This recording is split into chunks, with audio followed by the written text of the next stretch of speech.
É arara. Você tem geadeira? O que você está perguntando para arara? Você tem geadeira? Ela tá falando o quê? Ela falou que tem geladeira. Mas o que? Sobe de carro.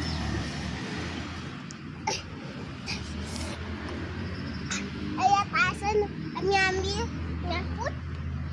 Ela ficou sua amiguinha, arara. Não, não pula agora não, conversa com ela aí. Conversa. Você tem geadeira?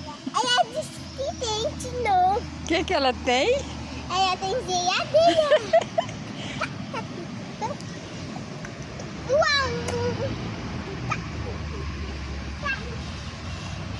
É bonito, a vida